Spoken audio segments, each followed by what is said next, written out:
Salve, minha gente! Sejam bem-vindos a mais um Bíblia para Preguiçosos. Eu sou Eric Camacho e na leitura de hoje continuaremos o livro de Jó. É isso mesmo. Se você está comigo, assiste o vídeo até o final. Pô, me ajuda aí. Capítulo 33. Deus é maior do que o homem. E agora, Jó, ouça as minhas palavras. Preste atenção ao que vou dizer. Vou abrir a minha boca e a minha língua formará palavras com o céu da boca. Falo de coração sincero e os meus lábios falarão claramente. Foi o sopro de Deus que me criou, o alento do Todo-Poderoso me deu vida. Se você puder, responda-me. Prepare-se e argumente contra mim. Veja, diante de Deus eu sou igual a você. Também eu fui tirado do barro. Não tenha medo de mim, pois a minha autoridade não o inibirá. Você disse e repetiu aos meus ouvidos e ainda escuto o som de suas palavras. Eu sou puro e não tenho culpa. Sou inocente e não cometi nenhum pecado. Deus, porém, inventa pretextos contra mim e me trata como inimigo. Ele coloca meus pés no cepo e vigia todos os meus passos. Nisso eu digo que você não tem razão, pois Deus é maior do que o homem. Deus fala de vários modos. Como você se atreve a levantar um processo contra ele, dizendo que ele não responde a nenhuma de suas acusações? Deus fala, ora de um modo, ora de outro, mas as pessoas não prestam atenção. Ele fala em sonhos ou em visões noturnas, quando o torpor cai sobre o homem adormecido no leito. Então ele abre o ouvido do ser humano, segregando-lhe suas advertências, para afastar o homem do mal e evitar que se encha de orgulho. Dessa forma, ele impede que o homem desça ao túmulo e cruze a fronteira da morte. Às vezes, Deus corrige o homem também com o sofrimento na cama, quando o corpo treme sem parar, e a pessoa recusa comer, com nojo até do seu alimento preferido. Quando a pessoa emagrece a olhos vistos e seus ossos começam a aparecer. Então, ela se aproxima do túmulo e sua vida é entregue à morada dos mortos.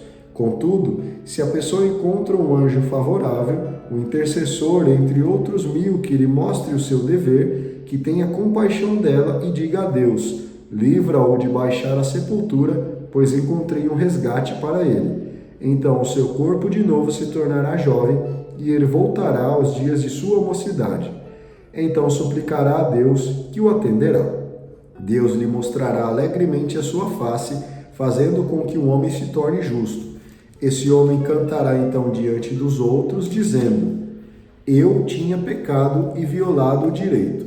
Deus, porém, não me castigou como eu merecia. Livrou-me de cair na sepultura e agora a minha vida pode contemplar a luz. Veja, Deus faz tudo isso 2 e até 3 vezes em favor do homem, a fim de tirá-lo vivo do túmulo e iluminá-lo com a luz da vida. Preste atenção, Jó. Escute-me, fique em silêncio enquanto eu falo. Se você tem algo a dizer, me responda. Pode falar, estou disposto a dar-lhe razão. Se você não tem nada para falar, então escute-me, cale-se e eu lhe ensinarei a sabedoria. Segundo item, Deus é justo, capítulo 34. Eliú continuou dizendo, sábios, escutem as minhas palavras e vocês, doutores, prestem atenção. Assim como o ouvido distingue as palavras e o paladar saboreia os alimentos, também nós poderemos discernir o que é justo e reconhecer o que é bom. Jó afirmou, sou inocente, mas Deus se nega a fazer-me justiça. Embora esteja no meu direito, passo por mentiroso, e embora não tenha pecado, uma flecha me feriu mortalmente. Quem é grande como Jó? Ele bebe sarcasmo como água, junta-se aos malfeitores e anda na companhia dos injustos. Ele afirma, o homem não ganha nada em satisfazer a Deus. Escutem-me, homens sensatos.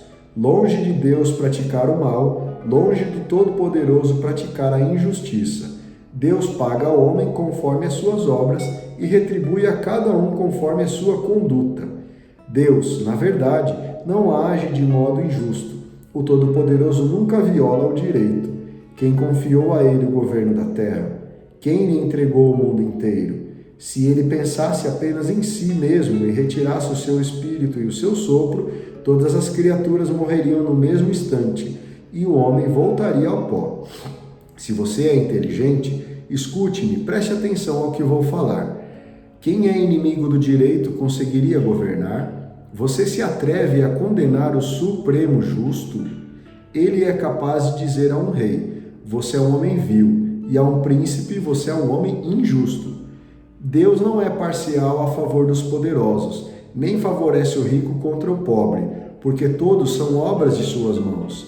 Eles morrem de repente no meio da noite, os grandes perecem e desaparecem, e o poderoso é derrubado sem esforço humano.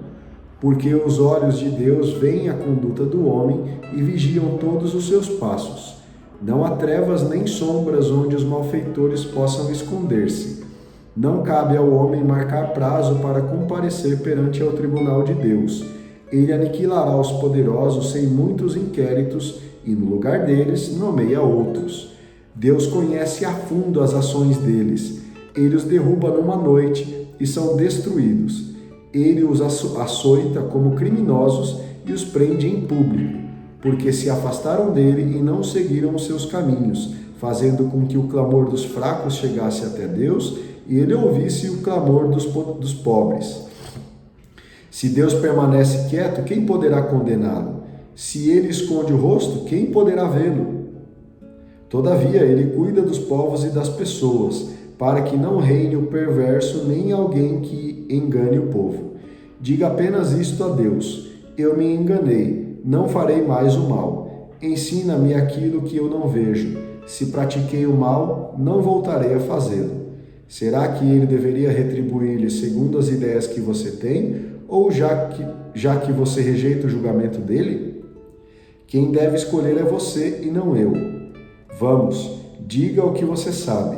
Os homens sensatos e os sábios que me escutam confessarão.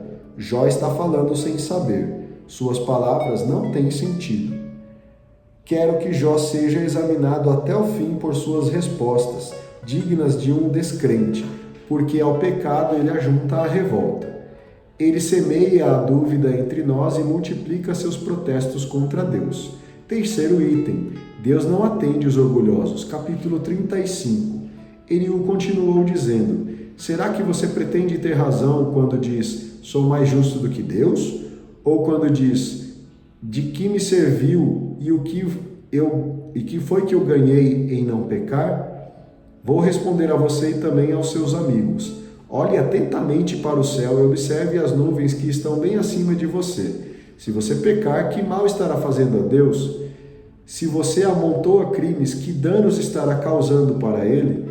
E se você é justo, o que é que está dando a ele?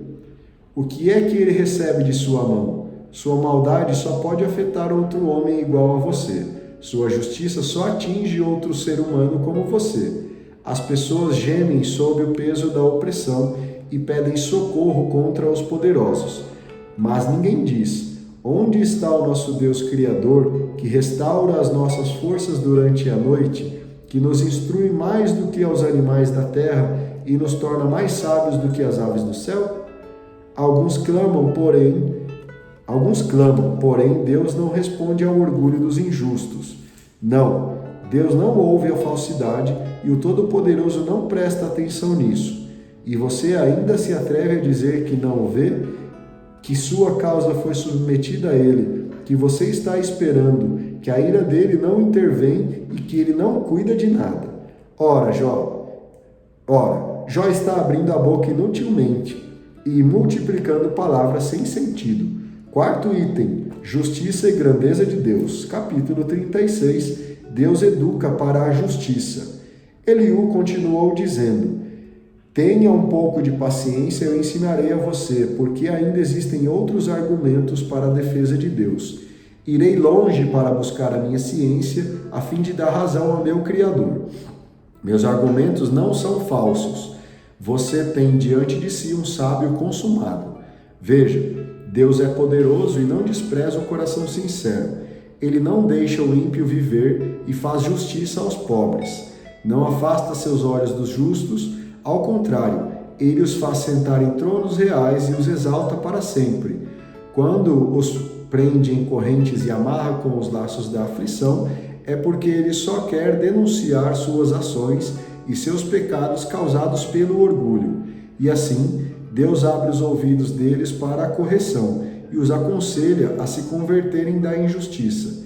Se eles derem atenção e se submeterem, terminarão seus dias na prosperidade e seus anos no bem-estar. Se não obedecerem, atravessarão a fronteira da morte e morrerão sem perceber. Os injustos, quando Deus os aflige, acumulam rancor em lugar de pedir auxílio. Eles perdem a vida em plena juventude e morrem com a idade das prostitutas. Deus, porém, salva os pobres através da aflição e lhe abre o ouvido por meio do sofrimento. Ele quer arrancar também você da angústia e levá-lo a um lugar espaçoso e aberto para servir a você com mesa farta. Você, porém, não faz justiça contra o injusto, nem defende o direito do órfão. Não se deixe seduzir por um presente, nem se perverter com rico suborno. Por acaso, no perigo, suas riquezas e posses valerão alguma coisa diante deles? Não esmague pessoas estranhas, para colocar seus parentes no lugar delas. Cuide em não se voltar para a injustiça, porque é por causa dela que você foi provado através da aflição. Veja como Deus é sublime em seu poder. Que mestre pode comparar-se a ele? Quem é que ensina o caminho para ele ou pode acusá-lo de injustiça? Lembre-se de celebrar as obras dele, que a humanidade cantou. Todos os homens a contemplam, todos os mortais as admiram de longe. O Senhor do outono. A grandeza de Deus supera todo o conhecimento e o número de seus anos é incalculável. Ele reúne as gotas d'água e de suas fontes destila a chuva. As nuvens se derramam em chuvisco e a chuva cai abundante sobre o solo. Quem pode calcular a extensão das nuvens e a altura de sua tenda celeste? Ele espalha diante de si uma neblina que cobre o topo das montanhas. Com a chuva alimenta os povos, dando-lhes comida abundante. Enche as mãos com raios e atira-os no alvo certo. O trovão anuncia a chegada dele e sua ira se acende contra a injustiça. Capítulo 37. Ao ver tudo isso, o meu coração treme e salta fora do peito. Atenção! Ouçam o trovão de sua voz e o estrondo que sai de sua boca. Seu relâmpago brilha no céu, atingindo a extremidade da terra. Depois dele, sua voz estronda, ribombando com fragor majestoso. Nada detém os seus raios, depois que se ouve o seu trovão. Deus troveja com voz prodigiosa e realiza maravilhas que não compreendemos. O Senhor do inverno. Deus ordena a neve, caia sobre a terra, e a chuva torrencial desça com violência. Ele interrompe a atividade dos homens para que todos reconheçam as suas obras. E as feras entram nos seus esconderijos e permanecem nas suas tocas. O furacão avança do sul e do norte se aproxima o frio. O sopro de Deus se forma, o gelo, e a superfície das águas se congela. Ele enche as nuvens de umidade e espalha as nuvens de tempestade. Estas, guiadas por ele, giram e circulam para cumprir todas as suas ordens no mundo inteiro. Ele as envia aos povos da terra para castigá-los ou para beneficiá-los. O Senhor do verão. Ouça bem, Jó, pare e considere as maravilhas de Deus. Você sabe como Deus dirige as nuvens fazendo uma nuvem brilhar de relâmpagos? Você sabe como ele equilibra as nuvens, maravilhas de sabedoria consumada? Você sabe por que suas roupas ficam quentes quando a terra desfalece por causa do vento sul? Por acaso você já estendeu com ele o firmamento, sólido como um espelho de metal fundido? Fale-me o que devemos dizer para Deus, pois não podemos argumentar às escuras. Seria preciso avisar a ele que pretendo falar? Ficaria ele informado com o que um homem diz? De repente, não se vê mais a luz, escurecida pelas nuvens. No entanto, o vento sopra e as espalha. Do norte chega um clarão dourado. Deus se envolve de majestade terrível. Não podemos alcançar o Todo-Poderoso. Ele é sublime em poder, rico de justiça e não oprime ninguém. Por isso todos os homens o temem e ele não leva em conta aqueles que se consideram sábios. Muito bem, obrigado a você que acompanhou a leitura até aqui. Deixe o seu like, inscreva-se no canal, faça o seu comentário e a gente se vê no vídeo de amanhã. Faça um excelente dia e que Deus continue te abençoando. Grande abraço e tchau!